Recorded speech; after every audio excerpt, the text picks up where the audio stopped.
Oi gente, tudo bem? Estamos começando o Fogo no Parquinho. Nossa aula onde a gente se posiciona, responde as perguntas de vocês e por conta disso, por responder as perguntas de vocês da forma mais sincera, arrumo tretas na internet, né? Porque é isso, é por isso que vocês gostam. Meus alunos adoram essa aula. Quem não é aluno e também vai ser aluno também gosta muito dessa aula. Eu sei que vocês gostam. Vocês sabiam que a Maria Luísa tinha vergonha alheia, né? Porque o nome da aula era Fogo no Parquinho. Ela não queria que eu botasse Fogo no Parquinho na aula. Inclusive eu trouxe meu óculos, porque se tiver uma pergunta muito... Tem umas perguntas meio tretas, né? Aí a gente bota, mas assim, só se merecer, tá? Porque tá meio sol. Aí vocês sabem, né? Que é aquele nosso óculos padrão, deixa eu botar aqui. Então tá. Essa é a única aula, já vou arrumar a primeira treta, onde eu tenho papéis e apontamentos. Por quê? Porque eu não sou obrigada a decorar as perguntas de vocês, né? Porque afinal de contas são de vocês, eu não tenho como decorar. Então tem que ler, eu pego as perguntas da caixinha, né? Porque, cara, tem um povo aí que não consegue falar 5 palavras sem olhar para um script, né? É impressionante, né? Impressionante. Então vamos lá. É considerado longa fermentação 12 horas na geladeira sem o pão crescer nada? Nada estava encaixado. E, gente, tá com som bom? Eu acho que eu vou ter que botar o fone. Peraí, Maria Luísa. Nossa, olha a abelha aqui na tua. Tem uma abelha aqui. Peraí, rapidinho, gente. Acho que eu vou botar um fone. É cachorro. Rapidinho. Segura aqui, Maria Luísa. Vou ter que botar um fone. Será que vai ficar bom? Senão eu entro de novo.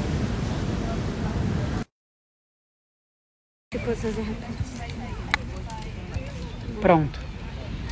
Falem aí, tá bom? Tá indo? Tá bom? Tá. Estão dizendo, né? Então beleza, gente. É porque o Rodrigo falou uma vez pra mim que era melhor fazer de fone. Aí vai entender, né? A gente segue, né? A pessoa fez uma faculdade de engenharia de telecom, é melhor aceitar, né? Melhor fingir que tu não sabe nada e aceitar o que ele tá falando. Ele falou que era melhor fazer de fone. Então tá, é porque deve ter um microfone melhor, sei lá, gente, mandou. Então olha só, é considerado longa fermentação 12 horas na geladeira sem crescer nada? Eu não consideraria, sabe por quê? Você mesmo já sabe, você que perguntou isso, que você na realidade está dando uma parada, né, naquela fermentação. O fato, porque assim, se for assim, eu posso botar uma massa de pão no congelador por vários anos e dizer que o pão tem anos de fermentação.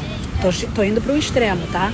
Tô usando uma figura de linguagem e assim, carregado no deboche até, perdão, mas para vocês entenderem que essa dúvida existe e é real. Tipo, não é o fato de você ter zilhões de horas que vai caracterizar, você tem que ter uma lenta atividade. Então você que está com essa dúvida, eu te entendo, porque provavelmente você já deve ter visto esse fenômeno acontecer, né? As pessoas botarem numa temperatura muito fria e aí a massa permanece por muitas e muitas horas, sem nada aparentemente visual acontecer. É lógico que internamente na massa vai estar acontecendo algumas coisas, gente, entendeu? Vai acontecer. Só que o que vocês precisam entender é que realmente precisa ser uma longa fermentação onde você está tendo o aumento de volume, porque isso também caracteriza. Senão você vai estar praticamente só num estágio de atividade naquela massa, entendeu? Então fermentar, quando vocês colocam um pão, tipo fermento, não acontece só fermentação, tá? Você começou a misturar água e farinha, você já tem um processo de ativação nas enzimas naturalmente.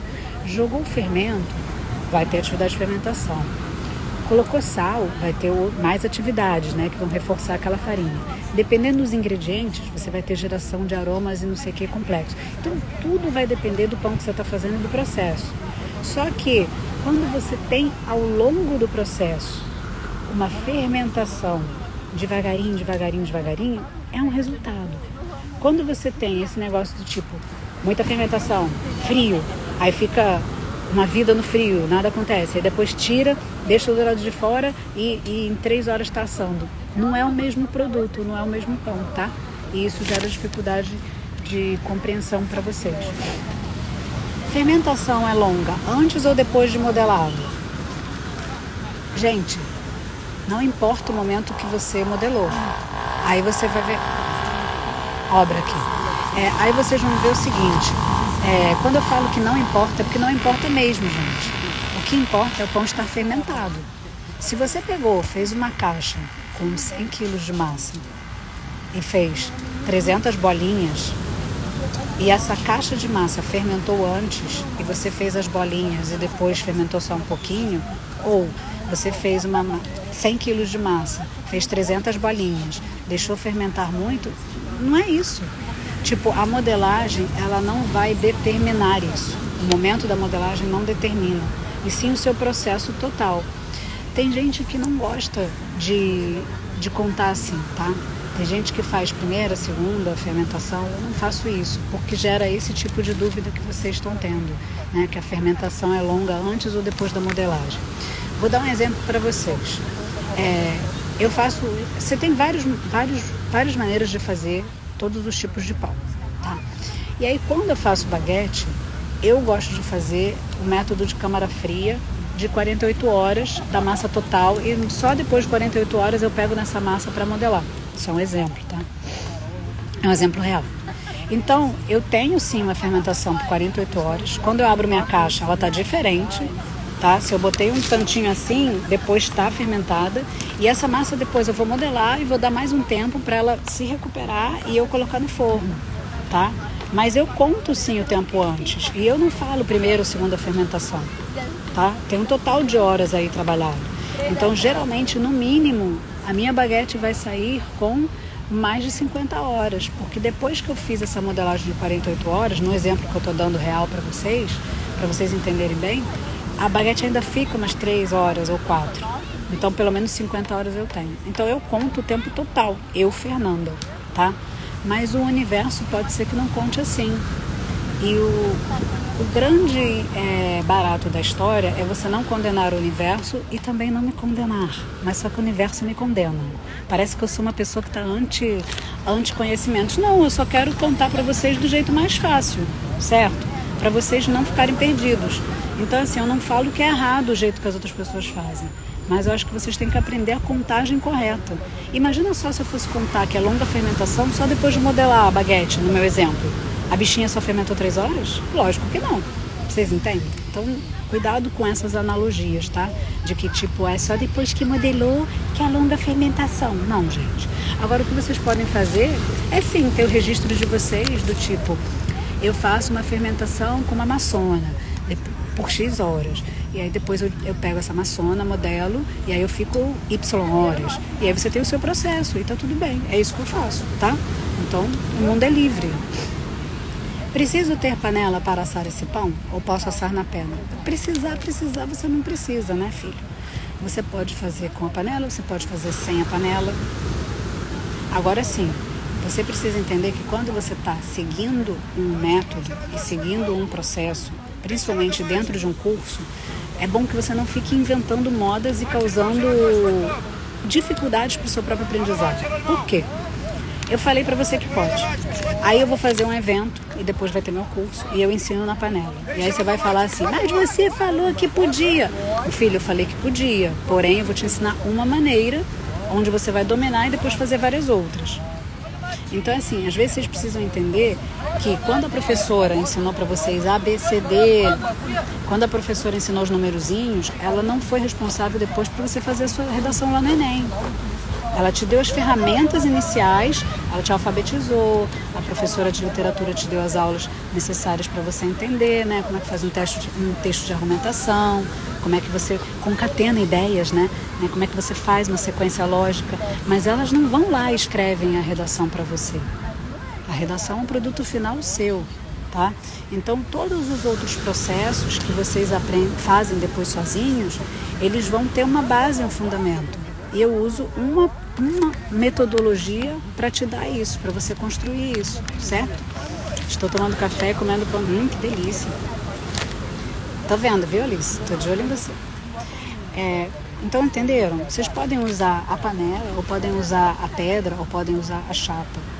Mas tudo isso vai estar dentro da onde? Do forno. Então, você tem que fazer o quê? Dominar o raio do forno. Enquanto você não entender o seu forno, não adianta, amigo, você querer panela, chapa e várias outras... Não adianta. Você precisa entender o seu forno. Precisa entender, tá? Como eu uso o termômetro? Essa pergunta não é fogo no parquinho, mas eu coloquei ela aqui porque ela não apareceu uma vez somente. Ela apareceu várias vezes. Eu não sei que termômetro vocês estão falando, eu vou falar. Amanhã a gente vai fazer uma aula de utensílios e eu me comprometo com vocês, né, de conversar sobre todos os funcionamentos desses termômetros, tá bom? Eu não considero uma pergunta fogo no parquinho, por quê? Porque não tem treta nenhuma, ainda preciso agradecer que você está com essa dúvida, porque tudo leva a crer que você tem um termômetro, então você já está salvo, né, desse fogo. Então, como você usa o termômetro, fica calmo que a gente vai amanhã, ou fica calma também, porque tinha as meninas também, amanhã a gente vai resolver esse mistério dos termômetros, que não é um mistério, tá? Qual o melhor fermento? Olha só, eu não falo para vocês que a melhor farinha é a farinha que vocês têm hoje, o melhor forno é o forno que tu tem lá na tua casa. Então, qual é o melhor fermento? É o fermento que você sabe usar. Ai, eu não tenho nenhum fermento, não sei usar nada. Mentira, você pode ir lá na rua comprar um fermento biológico, deixa de ser preguiçoso. Tem aula lá no YouTube, você pode fazer isso. Ah, eu não posso comprar levain. Não, ainda não pode. Tem lugares que vende, já falei pra vocês. Por que vocês não abrem uma lojinha de levain pra vender pros amigos? Ia fazer sucesso. Eu tenho um amigo que acha que não tem que vender levain, e tá tudo bem. Ele não cortou amizade comigo porque eu acho que tem que vender. Tá? Eu acho que você... ainda, inclusive, vocês têm que procurar amizades que deem força, né? Não fica com essas amizades que ficam desestimulando o projeto da lojinha do levain, tá? Então, o melhor fermento é aquele que você sabe usar. Então, assim, eu tô lendo que o fermento natural é um ótimo fermento. Você tem fermento natural? Então, para que você vai ficar sofrendo por um fermento que você ainda não tem? Vem comigo, aprende a criar esse fermento, depois entra no curso, estou te falando, a melhor coisa que você vai fazer é investimento da sua vida. Porque se você de fato anda lendo várias coisas sobre a qualidade do fermento natural, é verdade sim, é um excelente tipo de fermento, os pães são outro patamar de pão e vale a pena você aprender a fazer. Mas você não precisa ficar do tipo, é melhor, é pior? Não adianta nada você ter uma coisa que é melhor para todo mundo e você não saber usar. Esse é o X da questão. Então assim, ele pode ser melhor, mas ele só vai ser melhor para você se você souber usar, entendeu? Qual a melhor temperatura para o pão entrar no forno? Gente, isso é uma coisa muito fogo no parquinho, sabe por quê? Porque não existe melhor temperatura. Não existe, porque vocês têm inúmeros estilos de pão. Então imagina só, você pega e fala assim, a melhor temperatura é 237. Aí vocês vão sair tacando 237 em todos os pães da vida de vocês. Olha só, vou zoar tudo, né? Não pode, gente. Então não tem a melhor temperatura para o pão entrar no forno. Tem vários tipos de pão, existem vários tipos de processo, são muitos tipos de forno. Eu não contei para vocês que o 180 de um forno é diferente de outro 180. E quando eu falo isso, tem muita gente que ri. Gente, sabe aquele negócio de sensação térmica? É mais ou menos isso. Às vezes você tem 40 graus e a pessoa tem uma sensação. E às vezes você tem 40 graus em outro lugar e a pessoa tem uma outra sensação térmica. O forno acontece um pouco disso. Entendeu? O forno, às vezes você está com 180 na tua casa, mas ele te entrega 180 de um jeito. E o outro forno da casa do coleguinha tem 180, mas ele entrega esse 180 de outro jeito. Então vocês precisam relacionar e lembrar desse exemplo que eu dei para vocês, que vocês nunca mais vão esquecer. Temperaturas de fornos é igual às temperaturas da vida real. Você tem a sensação térmica, que é o quê? Que é o que é entregue, é a eficiência de calor entregue. Rodrigo tem uma aula de engenharia super complexa que ele falou que fez, lei do Fourier, que não sei o que, adora falar sobre isso, mas eu não estou interessada em saber não. Acho que esse jeito que eu explico é muito mais fácil, tá? Dispensa a faculdade de engenharia, né, Malu? O Rodrigo fica possuído com isso. Gente, o Rodrigo ontem não entra no meio da minha mentoria para explicar um monte de coisa que eu ainda ia explicar para os alunos, que deu vontade de matar o Rodrigo. Eu tô falando que o Rodrigo, ele tem inveja da minha aula, ele queria ter os aluninhos dele. Eu sinto que ele cobiça os meus alunos. Eu sinto que eu tenho que arrumar uma aula pro Rodrigo dar para vocês. Ele tá querendo, gente, ele só precisa se assumir, mas ele não quer, né? Aquela coisa. Tá. É difícil ensinar a fazer essa pestana? Gente, eu não ensino a fazer pestana. Eu ensino vocês a fazer o melhor pão do mundo em casa. Diversos estilos de pães e vocês vão escolher dentre eles qual é o melhor realmente para vocês, tá? E vocês aprendem a fazer nos padrões que vocês julgam de beleza, sim. E se a pestana é uma beleza, e se a pestana é um critério, eu posso te dizer que o mais difícil não é ensinar você a fazer a pestana, e sim é você raciocinar que tudo engloba a pestana. e que até o pão que não tem pestana, ele tem algo que equivale à pestana. Então é assim, o difícil é mudar a mentalidade de vocês. Depois que vocês trocam esse tipo de pensamento, tudo fica muito mais fácil. Porque o pão mofa e não tem longa validade. Nossa, você tem que agradecer a Deus que o pão mofa. Por quê? Gente, aqueles negócios que são eternos, que tem aquela validade eterna, cara, fica com medo daquilo. Aquilo lá tem alguma parada. Ai, o meu pão nunca mofa. Duvido. Tem algum momento que esse pão, entendeu? Ele é vivo, não tem jeito. Então, assim, motivos para ele mofar.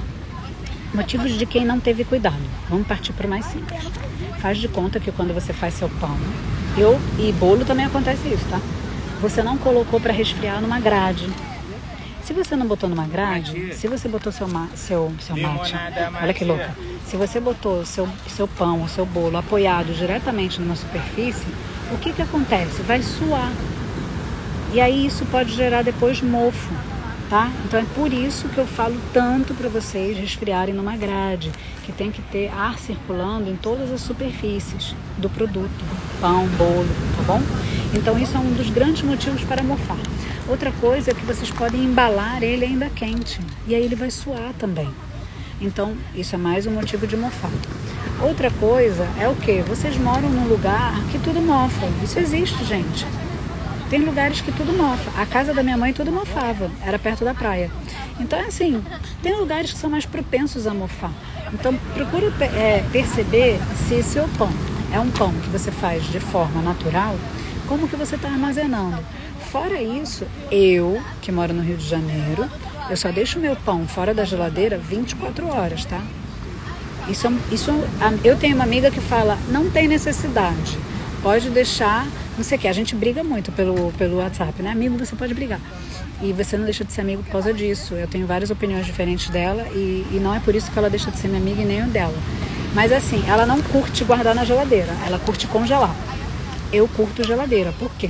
Porque a minha família consome esse pão em menos de uma semana e eu acho que não vale a pena eu congelar, porque me dá trabalho. Agora, quando eu faço um pão que eu sei que eles não vão consumir em uma semana ou 3 dias, aí eu congelo, eu fatio e congelo. E por que eu estou falando isso para você, que perguntou do pão mofado? Porque muitas vezes você acha que só porque seu pão é feito de fermento natural, você pode deixar ele mais de uma semana ou vários dias do lado de fora, que ele não vai mofar, que ele tem superpoderes. Gente, isso é mentira. Dependendo do lugar que você tá, mesmo ele sendo de fermentação natural, ele mofa, tá? Ele mofa. E olha, eu me lembro que uma vez a gente viajou, lembra quando a gente viajou para Tiradentes? Eu levei 1,5 pão. Por quê? Porque eu não queria comer o pão, a gente ia ficar numa pousada, e aí eu falei assim, eu não quero comer as coisas que tiver lá, eu quero comer meu pão, tipo, quero comer as geleinhas, não sei o que, mas quero comer o pão. E aí, de fato, eu aproveitei durante 2 dias o pão. No 3º dia, eu não tinha geladeira, não sei o que, o pão mofou. Então, assim, gente, entende? Não é porque, se seu pão de fermento natural mofou, então é porque ele não tinha acidez suficiente. Porque pão de fermentação natural não mofa. Ai, gente, muito treta isso, muito fogo no parquinho. Mofa sim, tá? Então, assim, eu sugiro que vocês ou coloquem na geladeira ou congelem, tá? E aí depois aquecer o pão é outra aula. Como fazer o corte para ter uma linda pestana? Gente, não é só o corte. Eu tenho vários videozinhos de corte, pode procurar todos eles. Eu vou contar uma coisa para vocês. Se o seu pão estiver no ponto errado, você pode ser o as do corte. Você não vai ter pestana. Não é o corte que determina a pestana. Vou repetir. Não é o corte que determina a pestana. Vou arrumar vários inimigos agora por isso. Tipo, a pessoa vai vir falar assim, caraca, a mulher não me falou, não sei o que, ela não quer me ensinar. Gente, não é que eu não quero te ensinar. Tipo assim, eu vou falar pra você o quê? Coloca no ângulo de 45 e corta. Cara, o mais importante é tudo que vem antes. Então, a verdade que dói é essa. Não existe esse negócio do tipo, vou te ensinar a cortar de uma forma mirabolante e todas as suas pestanas serão lindas e maravilhosas. Gente, pula fora, cara. Isso aí é uma pessoa oportunista, de verdade. Porque se a pessoa não te ensina todo o processo antes, a forma com que você corta é apenas um detalhe, é a cereja do bolo, tá? E mais, você tem que cortar algumas massas até você aprender. Então não tem essa do tipo fórmula mágica de corte. Não tem. Não tem não. Até porque cada forno vai responder diferente a esse corte. O buraco é muito mais embaixo, o corte é muito mais profundo. Deixa eu mudar aqui agora as dúvidas de vocês. Aqui. Parei de trazer caderno pra praia porque meu caderno do outro dia voltou tudo cheio de areia, gente. E pesado, eu que carreguei. Olha, ai, nossa, olha o drama. E pesado, eu que carreguei. Meu pão não salta, mas está bom. Eu duvido que se tivesse bom, tu tinha perguntado isso, porque não é a primeira vez que você bota essa pergunta na minha caixinha, que eu já sei quem você é. Olha só, presta atenção. Esse meu pão não salta, mas está bom? Você está contando essa história para você, para se convencer, né? Conta para mim. Você quer o pão que salta? Você sabe que não tá bom. Então, olha só. Vou partir do pressuposto e acreditar em você que seu pão realmente está bom. O que é um pão bom que não salta? A casca tá boa, a cor tá boa e o miolo tá bom. Nossa, mas você falou que tá tudo bom, então o pão não tá bom? Não, porque provavelmente o pão não tá com a altura que essa pessoa vê. E tem algumas coisas que podem estar acontecendo. Você pode estar fermentando num cesto ou num recipiente muito grande. E aí a sua massa fica com esse aspecto espalhado. É que nem você calçar, eu calço 35. E aí eu pego um sapato 42. Meu pé vai ficar sambando lá dentro. Ou a mesma coisa de eu pegar, eu visto 36, 38. Aí eu chego na loja, cara, a pessoa só tem tamanho 44, mas eu gostei tanto do vestido, eu vou levar. Gente, vai ficar um saco de batata. Entendeu? Então, assim, vai ficar horrível. Malu, vai ficar horrível. Então, por isso que você está incomodado com o seu pão. Entendeu? Então, presta atenção se o tamanho do cesto é proporcional à sua massa. A massa que você está fermentando. Fora isso, tem um outro motivo também. Você pode, considerando que seu pão salta e ele está bom, miolo bom, cor boa, tudo bom, entre aspas, você pode estar passando o ponto da fermentação do seu pão. E aí não tem como saltar, porque ele não vai ter força para dar aquele último suspiro lá dentro do forno, que vai dar o salto, né? O salto do pão dentro do forno é o último suspiro da levedura. Cara, se tu já bota a levedura nas últimas, filho, não vai ter. Ela não vai suspirar, não. Ela fica dormindo eternamente, ainda morre. Acaba de morrer lá no forno, morre dormindo. Então é isso. Então não tem salto. Então você precisa ver o ponto de fermentação do teu pão ou o cesto, tá? Lógico que muitas vezes a gente precisa ver o pão. Aí ver o pão também só se você estivesse dentro do meu curso, tá? Aí também não tem como fazer isso, mas acho que eu já te dei uma boa ajuda. Como não ficar cru no meio? Cara, eu contei ontem a história do pão cru no meio, né? Que eu ofereci um pão que estava cru no meio para os meus melhores amigos. Mas depois eu me redimi disso, tá? Olha só, na época, quando isso aconteceu, vou contar 2 episódios para vocês. Aquele daquela época e um agora recentemente, que foi pior. Mas tudo bem. Naquela época, eu não tinha domínio do meu forno. Eu não sabia quanto tempo aquela massa tinha que ficar no forno. Eu fazia as coisas da minha cabeça. Eu achava que eu estava fazendo certo. A única coisa que eu estava fazendo certo é pesar. Eu sempre pesei. Então tudo bem. Mas eu não tinha nem termômetro naquela época. Olha que louco. Eu não tinha termômetro. Então, quando meu pão ficou cru no meio, eu não sabia a temperatura que meu forno estava entregando. Eu não sabia se pro peso daquele pão eu estava assando de maneira adequada. Eu não sabia, gente, nem que tinha que pegar o pão e dar uma batida e ver se estava oco, para ver se ele estava cozido, tá? Então, entenda uma coisa, o ficar cru, quando a gente é cru, quando a gente está zero, quando a gente não sabe, acontece, não é um crime, tá? Agora eu vou falar para vocês como que eu fiz um pão cru recentemente, né, Malu, lembra? O pão burrata. O pão burrata está lá no meu perfil Padeiro Depressão, sim, aquele pão é meu, e vou contar para vocês como que aconteceu isso, que é uma coisa que uma pessoa que tem conhecimento e que não é mais zero pode fazer. Muitas vezes você pega e bota uma temperatura muito alta no seu forno, porque você foi iludido pelo sistema todo, o sistema ilude a gente e fala coisas. Eu não sei por que o sistema fala isso, mas o sistema fala. E a gente cai nessa parada de temperatura alta e a gente bota o nosso pãozinho inocente na temperatura alta.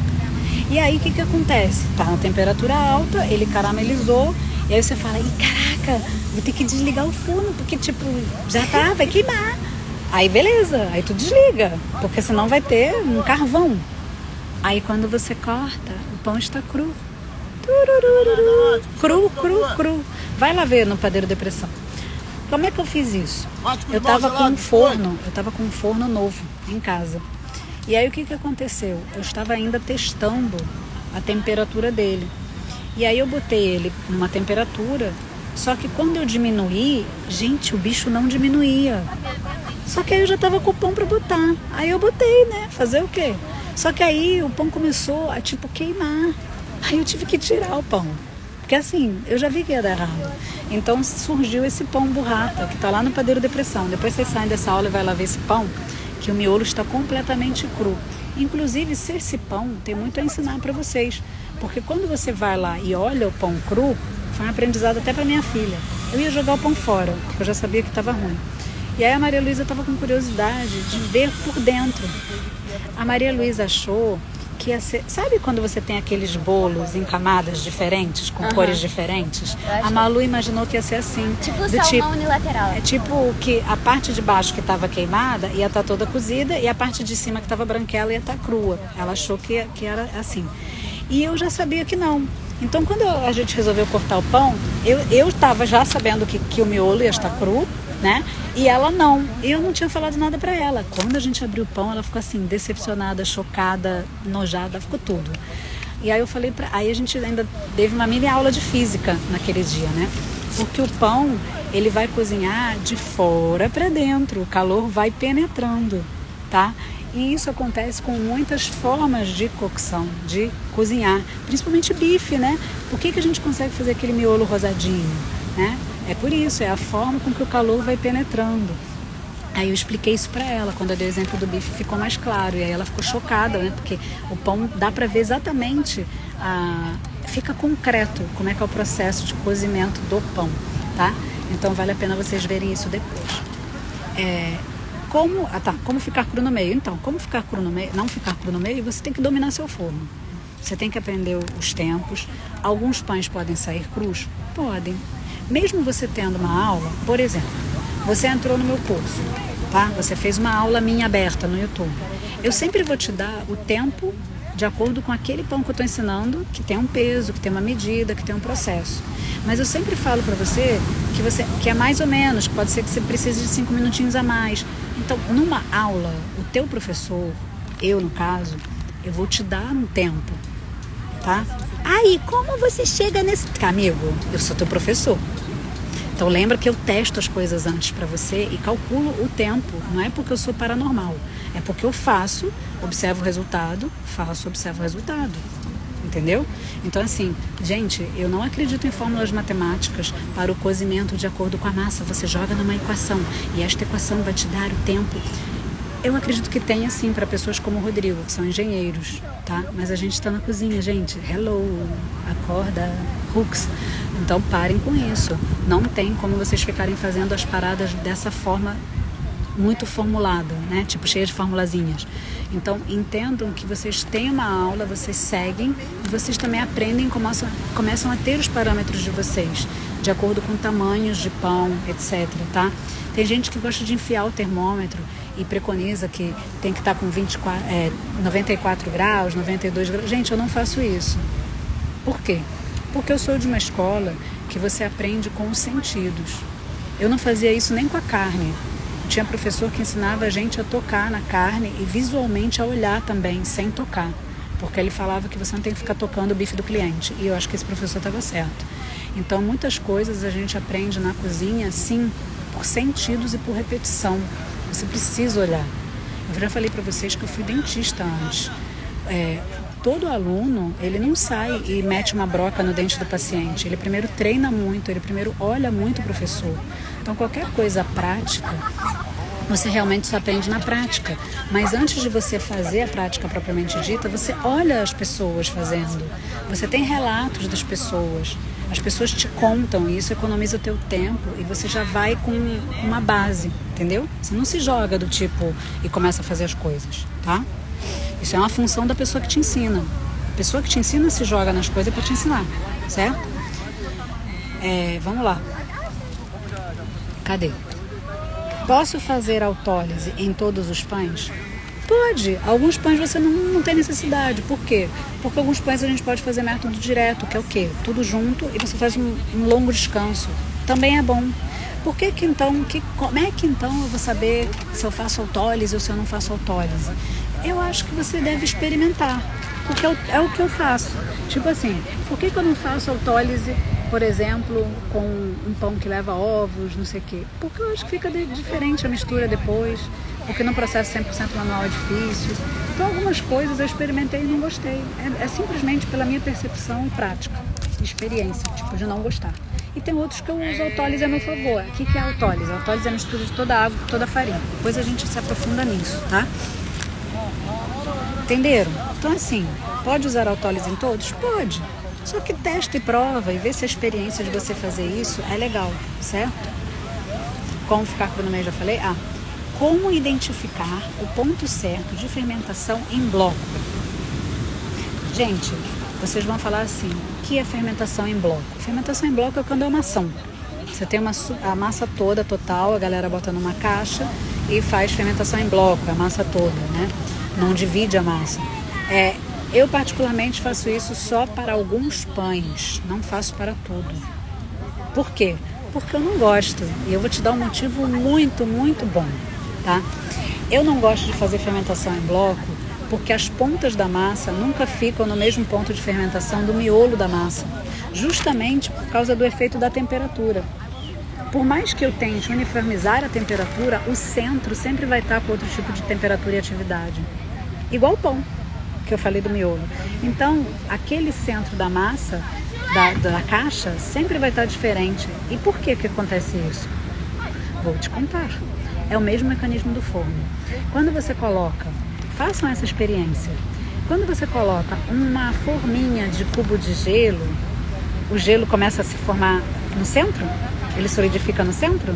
Não, né, gente? Começa pelas beiradas. Vocês já pegaram um gelo que vocês partiram e estava toda a película já formada e no miolinho estava água? Então, a temperatura demorou para ficar fria. Vai ficar, por último, frio no centro do cubinho do gelo. A massa é a mesma coisa.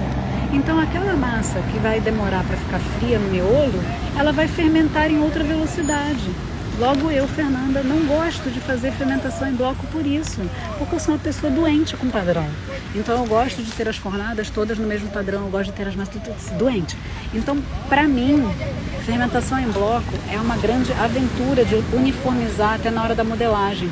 Eu acabo tendo que fazer 2 tipos de modelagem, por quê? Porque tem um pedaço da massa que eu não posso dar muita atenção, porque ela já está muito fermentada. E tem outro pedaço que ela está pouco fermentada. Gente, me irrita, não gosto não. Quando eu estou fazendo muita coisa, eu gosto de ser sabe, automático. Eu curto, dá licença, eu curto. Entendeu? E essa galera do bloco, não. Aí por isso que você vê que a pessoa tem um monte de pão zoado. Entendeu? Por quê?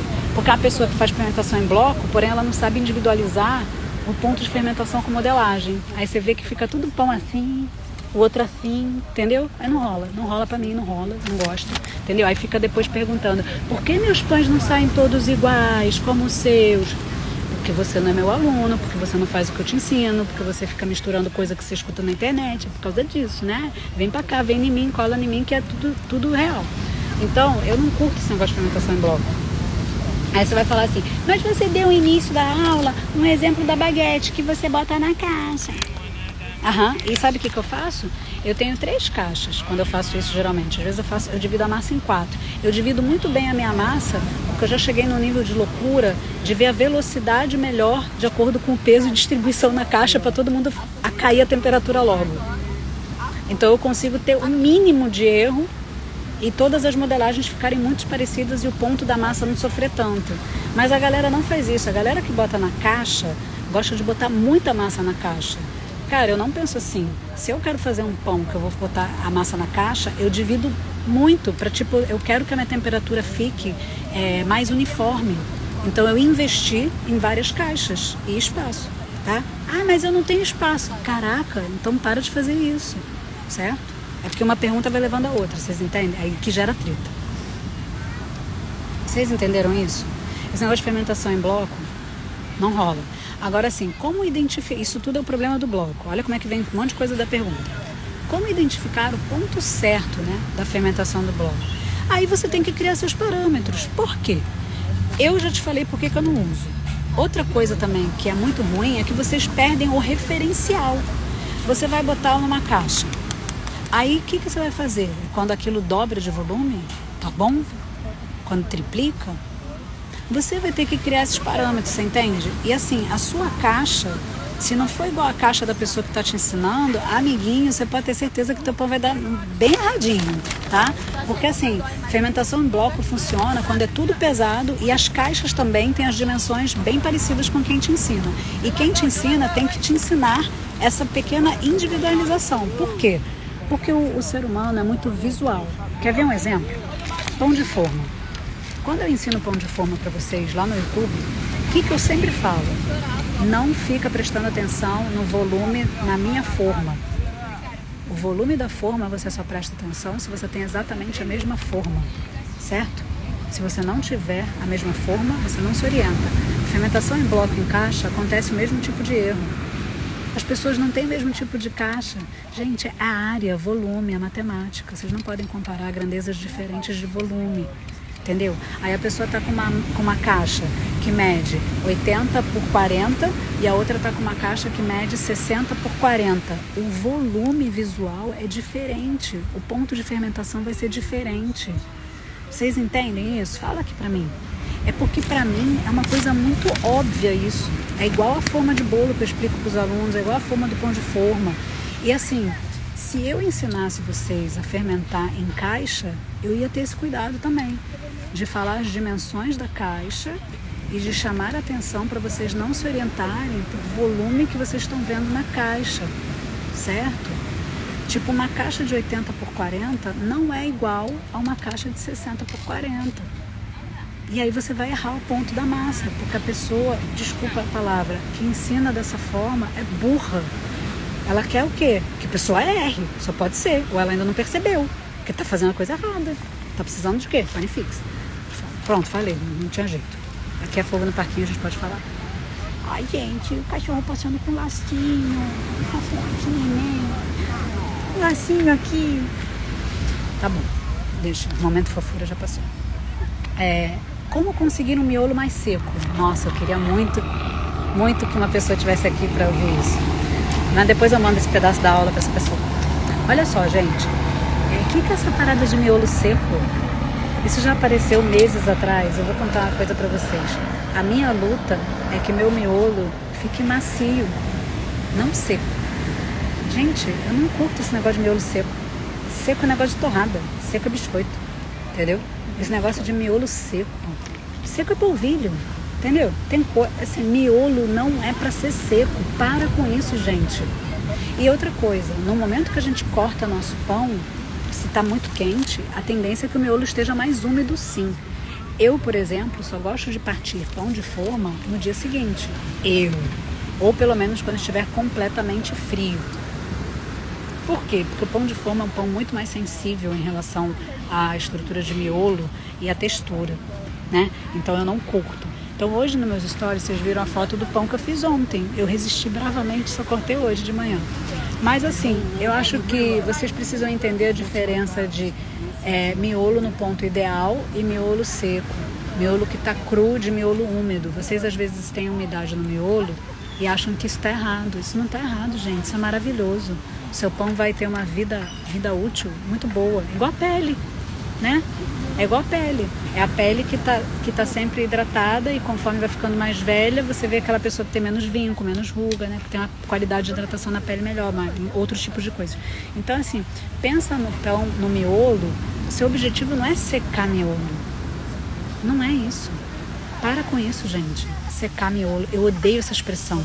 Muitas pessoas no mundo profissional falam: agora, nos minutos finais, eu abro a escotilha do forno para secar o miolo. Detesto essa expressão, detesto. Todos os meus colegas que eu já convivi, eu falei na cara mesmo. Eu falo assim, odeio isso que vocês falam, secar miolo. Gente, vocês estão malucos? Vocês querem mesmo fazer pão seco? Nós falamos, cara louca. Nunca deixei... Olha, gente, eu nunca escondi. Eu não gosto dessa expressão. Eu não faço esse, né, para quem quer saber já, quando eu estou assando no forno profissional, eu não abro escotilha e fico secando o miolo, entendeu? Eu não faço isso, não gosto. E meu pão não é úmido, não tem um miolo errado. Então, eu não acho legal secar miolo. Então, não sou eu que vou te falar como secar miolo. Tá? Então, não gosto desse negócio de como secar miolo. Não sou eu a pessoa. Qual é mais importante? A primeira ou segunda fermentação? Olha como é que gera dúvida. O importante é você fermentar. Quantas etapas você vai fermentar seu pão? Depende do método. E você só fala isso. Cara, sabe por que eu só falo isso? Porque você está sem processos, você está sem método, você está fazendo um patchwork, uma colcha de retalhos. Você pega, vai no Google, igual o Rodrigo, num lugar, vai no outro, e não é assim que a vida funciona, certo? Então presta atenção numa coisa. É errado falar segunda, primeira fermentação? Não. Só que se você não consegue entender alguns fundamentos, você tem que entender se a linguagem está te dificultando. É que nem aprender inglês, gente. Você tem várias maneiras de aprender inglês. Tá? Aprender pão também. Você tem várias maneiras. Então, muitas vezes, você querer aprender do jeito que todo mundo, que o sistema trabalha, não é o melhor. É só você pensar que durante todos esses anos, todos esses livrinhos e todas essas coisas não levaram muitas pessoas a um lugar não, tá? As pessoas que seguem esses métodos, elas ficam o quê? Presas a regras, presas a processos. Elas não têm liberdade para individualizar na realidade doméstica. Por quê? Porque elas ficam se prendendo com essa linguagem. Elas não conseguem identificar quando acabou a primeira, a segunda fermentação. Sabe por quê? Porque elas não são livres. Elas não entendem que o importante é fermentar. E que não está errado você fermentar no frio, que não está errado você fazer frio, quente, não está errado você fazer frio, depois quente, depois frio. Então, assim, o que importa é você ter um processo e entender o que você está fazendo. E a sua massa, para ir para o forno, tem que estar fermentada. Se ela ficou 300 horas na primeira, 400 horas na segunda, não interessa. Ela tem que estar fermentada. Aí vocês vão falar assim, nossa, mostrei para ciclano, filano, beltrano e falaram que você é louca. Aham, claro. E pergunta se fulano, ciclano, beltrano está aqui te dando aula todo dia. Pergunta se fulano, ciclano, beltrano fica explicando. Se fulano, ciclano, beltrano tem o curso com a quantidade de alunos que eu tenho, com o resultado que eu tenho. Pessoas que não sabiam nada que fazem na casa dela, no forno delas. Um monte de pão, inclusive panetone. Se fosse loucura da minha cabeça, as pessoas não estavam fazendo cada vez mais e tendo resultado mais rápido. Esse negócio de primeira e segunda fermentação, você precisa ter tudo igual da outra pessoa. Por quê? Porque geralmente essas pessoas fazem em caixa. Você tem a caixa igual? Essa pessoa te falou em algum momento as medidas e proporções da área e do volume da caixa dela que ela usa? Não falou. Não fala, gente. Não fala. Entendeu? Só para confundir. Só para confundir ou pior. Porque nunca se tocou e repete o que está lá no livrinho do gringo ou do cursinho do gringo que foi. Não tenho nada contra gringo, amo, tenho amigos gringos, adoro. Inclusive eles falam pra mim que esse jeito que eu explico é uma parada revolucionária. Zero, de verdade, eles são muito loucos. Então assim, presta atenção que você não precisa, certo? Não precisa. Você pode fazer primeira, segunda, terceira, quarta, eu até dou uma zoada dizendo que parece marcha de carro, porque eu me sinto nisso, né, no esquema marcha de carro. E eu gosto de dar um exemplo muito bom, que é o quê? A focaccia. A focaccia que eu ensino a fazer, eu uso 3 momentos de fermentação. Então, gente, presta atenção. A própria construção do processo que vocês estão utilizando fala muito de quem vocês são. Vocês estão decorando ou vocês estão entendendo? Vocês estão replicando ou vocês estão entendendo? Porque uma coisa, assim, não, eu já faço há anos desse jeito. Você está fazendo, você está repetindo ou você entendeu o que você está fazendo? Você consegue fazer sem ser desse jeito? Porque assim, eu sei fazer fermentação em bloco e sei fazer fermentação sem ser em bloco. Eu sei fazer esse negócio de primeira, segunda e terceira e também sei fazer sem isso. Ou seja, eu vou para um lado e para o outro. Eu dirijo o carro com direção e marcha manual. Mas eu também posso dirigir um carro sem isso. Posso dirigir um carro automático. Eu tenho mais neura, porque aquela alavanca me irrita, mas é falta de hábito. Mas no final das contas, eu consigo dirigir em qualquer carro. Então, essas coisas todas, no final é isso. Você tem que saber o quê? Os fundamentos. Tempo, temperatura, ponto da massa. É isso que vale, certo? Cadê? Ainda tem mais coisas. Vocês estão achando o quê? Isso era do quê? Calma que tá aqui nas minhas fotos. Calma que a gente chega lá. Se eu usar 250, minha casca será mais fina? Gente, por que vocês querem essas regrinhas? Vocês querem prisão? É isso? Sabe o que é engraçado? Que vocês querem liberdade, mas vocês não pedem liberdade. Vocês pedem prisão. Vocês pedem o quê? Números. Vocês pedem fórmulas. Vocês pedem regras. Vocês pedem isso. Eu não vou dar isso para vocês, porque eu não acredito. Não é meu estilo de vida, nem minha maneira de ensinar. Imagina se eu falar para você que 250 a sua casca vai ficar mais fina. Se eu falar para você botar 250 no pão de forma, vai ficar uma bela droga. Cada pão tem uma realidade, cada forno tem uma realidade, cada tamanho de pão também. E cada tipo de coisa que você quer chegar no resultado final, você precisa do processo todo, tá? Casca tem relacionado com vapor também. Então eu não posso pegar e falar isso para você, tá? Você que me pergunta da temperatura. A casca fina não tem uma temperatura mágica. Não existe isso. Tô eu aqui para te contar. Por isso que eu falo que dá treta. Por isso que eu falo. Por quê? Porque eu falo que as pessoas não querem falar. Entendeu? As pessoas ficam prometendo o fantástico mundo da temperatura, da regra. Não tem isso não, gente. Entendeu? Oi, Rodrigo. Bom dia, meu filho. Boa noite, né? Boa noite, né? Olha aqui, já tá quase a lua saindo. Você tem receita sem glúten? Me passa. Gente, eu botei... passa a receita. Eu me sinto praticamente sendo assaltada. Passa a receita, passa a carteira. Gente, passa o celular. Gente, o que é isso? Para com esse negócio. Para de ficar mendigando receita. Receita você digita pro tio Google. Tio Google te dá um monte de receita. Agora, se ele vai te ensinar a fazer, eu não sei. Aí é outra coisa. E eu tô aqui pra quê? Pra te dar uma aula. Eu tô aqui pra quê? Pra te dar, às vezes, um PDF, te recomendar uma aula. Pra te dar um passo a passo bem detalhado. Entendeu? Eu não vou pegar e, te passar receita. Não acredito nisso. Entendeu? Eu tenho um curso sem glúten também, se você quiser. Estamos abertos. Faço qualquer negócio. Tá? Pode colar aqui que dá certo o negócio. E se der errado tudo? Filho, se der errado tudo, tu faz tudo de novo. Vocês vão falar assim, Fernanda, não é assim. É assim sim. Vocês ouviram ontem a Gabi falando? A Gabi falou que no início as paradas davam erradas. Ela acompanhava uma professora no Canadá, gente. Gente, o que é isso? Vocês são muito loucos. Ela me contou ontem a história dela. Gente, por que as pessoas gritam assim? Me conta.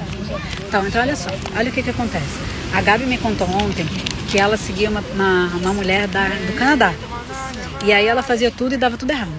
E aí depois ela me achou. Ela tentou fazer umas outras paradas. Aí ela me achou e começou a fazer os meus. E aí ela não se dedicava tanto no início, mas depois quando ela fez exatamente, deu certo. E não é a primeira pessoa que já me fala isso, né? Porque eu sei que quando começa a dar errado é que vocês estão inventando moda. Para de inventar moda, gente. Faz a parada que tá lá no curso. Vocês não sabem o que é. Foi tudo pensado pra vocês. Sabe por quê? Porque, olha só. É só vocês entenderem que eu comecei em casa. Eu tô em casa até hoje, fazendo minhas coisinhas em casa também, embora eu tenha os equipamentos profissionais. Mas, assim, o universo de casa nunca vai deixar de fazer parte da minha rotina. Porque eu não tenho uma loja tradicional. Então, eu não fico todo dia produzindo em forno profissional. Então eu curto muito também o processo de sofrer em casa. Por que eu falo sofrer em casa? Gente, porque algumas vezes a gente quer coisas e faz coisas que seriam muito mais fáceis num outro tipo de ambiente, mas eu faço. E eu me divirto, entendeu? E assim, os meus alunos fazem, tem uma série de dúvidas, então eu também faço e aquilo está sempre presente na minha vida. Então é natural que se o curso foi todo feito pensando no mecanismo de vocês terem o mesmo resultado que eu tenho em casa, cara, é muito fácil para mim dizer, se der tudo errado, faz tudo de novo. Por que se der tudo errado, eu também faço tudo de novo? Mas eu faço, pelo menos as aulas, para vocês terem o mínimo de erro possível. Só que eu não posso ir fazer com vocês, eu não tô lá para vigiar, entendeu? Quando o Rodrigo vai fazer uma coisa que eu ensinei, eu fico lá vigiando de fiscal. É desagradável, né? Mas é isso. Então, quando vocês têm um compromisso de assistir a aula, vocês precisam depois se fiscalizar para vocês fazerem tudo que eu ensinei lá. Porque no momento que vocês dão uma vacilada e não fazem, aí é que vocês erram. A grande diferença dos alunos que fazem tudo direito, das pessoas que acertam tudo e que erram menos, é que são pessoas com muito mais humildade, enfia a viola no saco e fala assim, ela tá falando para eu fazer assim, eu vou fazer assim. É isso, gente, é só isso. Cara, você não foi para a escola? Você não fez o raio das letrinhas do jeito que a professora ensinou? Então, o plano é uma coisa, cara. É só fazer do jeito que a gente está falando. A gente e eu, tá? Dica para assar na chapa. Não tem dica para assar na chapa. Para com isso, cara. Domina teu forno. Entendeu? Olha só, chapa, pedra, forno de pizza, forno a lenha. Olha, gente, eu fico muito feliz de saber que eu tenho alunos que nunca me perguntaram e tem várias dessas coisas. E sabe como é que eu descubro? Eles me contam quando eles vêm conversar comigo. Eu nem sabia. Então, assim, eu só fui descobrir que o José Barral tinha um forno a lenha quando ele fez um vídeo pra mim. E depois ele veio conversar comigo. Entendeu? É isso. Então, assim, gente, quando vocês aprendem os fundamentos, vocês aprendem a dirigir em qualquer carro. Vocês aprendem a usar o quê? Qualquer farinha, qualquer forno. Entende? O que eu acho assim, vou contar pra vocês um episódio. Uma vez eu vi uma pessoa profissional que não sabia usar o forno. E assim, as pessoas às vezes elas têm vergonha, ou só porque são profissionais, de não saber usar o forno. Eu acho que todo forno novo, toda troca de equipamento ao ambiente requer você fazer o quê? Se acostumar com o ambiente, em vez de ter vergonha, independente da fase que você está, se você é profissional, se você é iniciante. Então, por que eu acho isso? Porque, cara, se eu estou na minha casa e eu troco meu forno, eu vou voltar a estaca zero. Se eu faço meu pão de um jeito e eu mudo a maneira de fazer, eu vou voltar a estaca zero. Se eu sou profissional e troquei meu forno, eu vou voltar a estaca zero. Então eu tenho dois caminhos. Ou eu vou ter o processo de dominar o forno, eu vou errando os pães, eu errando os bolos e descobrindo todo o processo de aprendizado naquele equipamento novo, naquela realidade nova. Ou eu contrato alguém para me dar tudo mastigado, não é? E eu não acho nada, isso não é, não estou sendo profissional. Não, eu acho que você está sendo econômico. Você está contratando alguém que já sabe todos os bizus daquele equipamento e você vai economizar tempo. Você não vai ficar lá sofrendo com o forno, certo? Só que nem todo mundo está disposto a fazer isso. Então muitas vezes as pessoas falam assim, só serve para fazer pão forno X, só serve para fazer pizza forno Y. Quando na realidade a gente sabe que não é bem assim que a banda toca. A gente sabe que dá para fazer muita coisa em vários tipos de forno, né? Que existem estilos que não dá, estilos que não dão. Então não se prendam a esse tipo de coisas, tá? Vocês têm que primeiro tirar o melhor resultado do que vocês têm em casa. Então para isso serve o quê? O evento que eu vou fazer e que sempre faço. Aproveita enquanto esse evento é 100% de graça. Aproveita, que um dia ele não vai ser mais. Então aproveita, se cadastra no Festival Melhor Pão do Mundo, começa dia 25 e vai ter muita coisa legal, inclusive você começar a dominar seu forno, certo? Então eu espero vocês mais tarde a gente tem uma conversa, tá? Com o Pão Está e nas próximas aulas, tá bom? Tchau, tchau. Fala, Rodrigo.